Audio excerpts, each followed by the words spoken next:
السلام عليكم ورحمة الله وبركاته. مرحبا بكم في فيديو جديد ووصفة جديدة. كنتمنى تكونوا بخير وعلى خير وبصحة جيدة وانتم كتشاهدوا هذا الفيديو. اليوم غادي نوجدوا او غادي نحضروا خبز بالشعير ودقيق القمح الكامل، او المحراش. خبز صراحة اللي كيجي غزال، المذاق ديالو رائع وصحي. ما درتش فيه الدقيق الابيض الفورس.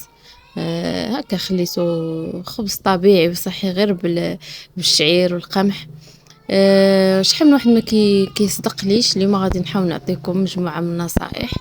نتمنى الفيديو يعجبكم، ما تنساوش تشتركوا في القناه وتضغطوا على اللايك. بالنسبه للمكونات، عندي هنا في قصريه عندي 125 غرام ديال دقيق الشعير، تقريبا زلافه اللي هي الرابعه.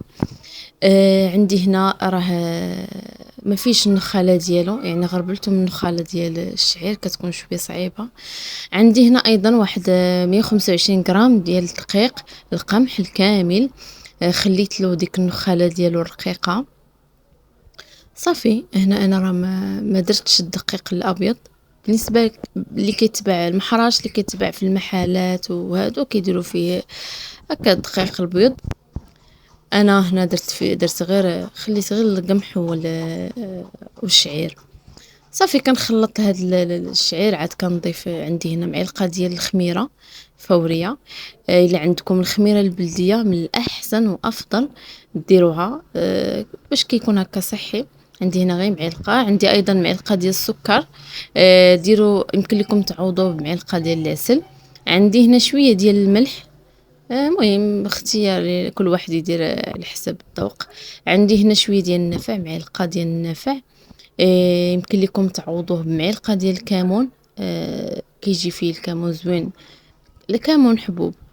عندي ايضا معلقه ديال زيت الزيتون. صافي وكنجمع هاد العجين بلا الماء دافي.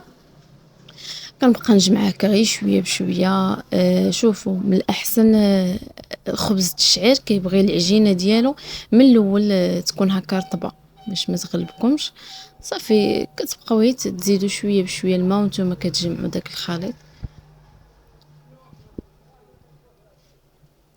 هنا كما كتشوفوا راه الصراحه كتعذب واحد شويه من حيت كتلتصق باليدين، ولكن ماشي مشكل، غير كتحاولوا تجمعوها هنا باش يعاونكم هكا الجميع ديال العجينه ديال الشعير. بقاو تفزقوا هكا يديكم شويه بالماء، بقاو تفزقوا يديكم وانتم كتجمعوا. راه كتجمع معكم هكا بسهوله. صافي المهم هكا بقاو تفزقوها كما شفتوا هنا. راه ايديا زدت واحد شويه د الماء. صافي وانا كنجمع العجينه. السر ديال من ما بين النصائح اللي غنعطيكم عاود هي الاختمار. خاصنا نخليو هاد العجينه تخمر مزيان. هنا راه جمعتها في الاخير بواحد المعلقه كبيره ديال زيت الزيتون، باش تعاوني انني نجمعها. وفي نفس الوقت زيت الزيتون زوينه الصراحه، كتعطي لذاك الخبز ديالنا كواحد يكون هكا هشيش ورطيط. صافي هنا فاش جمعتها راني غطيتها بلاستيك غذائي وغطيتها ايضا بواحد المنديل، وكنخليوها حتى تختمر ويتضاعف الحجم ديالها.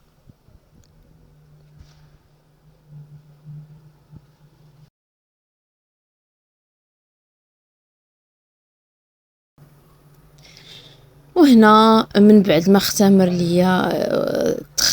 ليا العجينه وتضاعف الحجم ديالها، هنا راه ما تصورت ليش اللقطه فاش هكا صافي طليت عليها واش اختمرت. صافي هنا ايضا كنحاول نجمعها، كنحاول نعاود نجمعها هكا بشويه د الماء. كندهن هكا يديا غير بشويه د الماء وكنجمع العجينه. صافي من بعد كنحاول نقرصها، كنشكل منها هكا كويرات. الحجم ديال الكويرات اختياري، يعني كل واحد بغيتي خبيزات هكا صغيورين، خبزه هكا كبيره، المهم نتيا ولا شنو كتفضلي.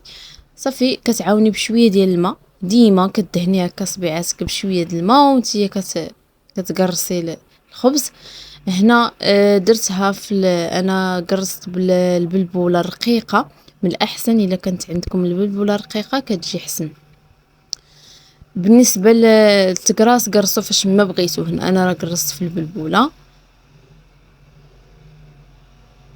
صافي، راه ساهل التقراص ديالها. غير فاش تبغوا تقسموها كتقطعوا العجينه، عاونوا بشويه د الماء، دهنوا يديكم. هنا ايضا قرصت بواحد شويه ديال النخاله والشوفان وشويه ديال السانوج او الحبه السوداء، خلطتهم حتى هو كيجي صراحه زوين هذا الخليط.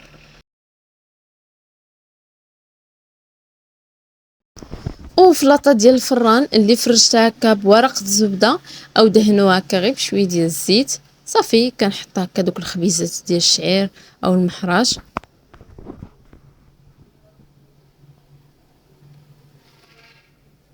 وكنحاول نقرصهم غير شويه. النصيحه اللي غادي نعطيكم هي الخبز ديال المحراج او خبز الشعير اللي كيكون فيه غير الشعير ودقيق القمح الكامل، يعني ما درناش فيه الفورس او الدقيق الابيض، كنقرصو غير شويه باش كيجينا هكا رطب وخفيف، ما كيجيناش هكا رقيق ومدقص.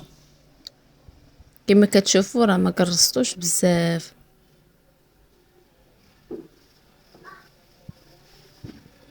وصافي وكنغطيه بواحد المنديل وكنخليه يخمر. هنا صافي راه الخبز ديالي خمر. كنشعل الفران خاص يكون سخون مزيان. صافي كنشعلو النار من التحت حتى يطيب، ونشعلو عاود النار من الفوق حتى يطيب لينا، حتى يطيبوا هاد الخبيزات. وهنا كما كتشوفوا صراحه كيجي الخبز غزال، خبز الشعير متكامل بدقيق القمح، كيجي الصراحه لذيذ لذيذ. المهم جربوه وكيجي هكا رطيب وخفيف. هنا قدمته مع شويه ديال الزيت البلديه، هذه هي وقيت الزيت البلديه، زيت الزيتون. ايوا صافي هنا كما شفتوا راني قطعت معكم وحده. كيجي هكا رطب، ما تيجيش مدقص وصحي، خصوصا الا درتوه مع الخميره البلديه والعسل فكيجي متكامل اكثر. هذه وصفتنا ديال اليوم، نتمنى تعجبكم.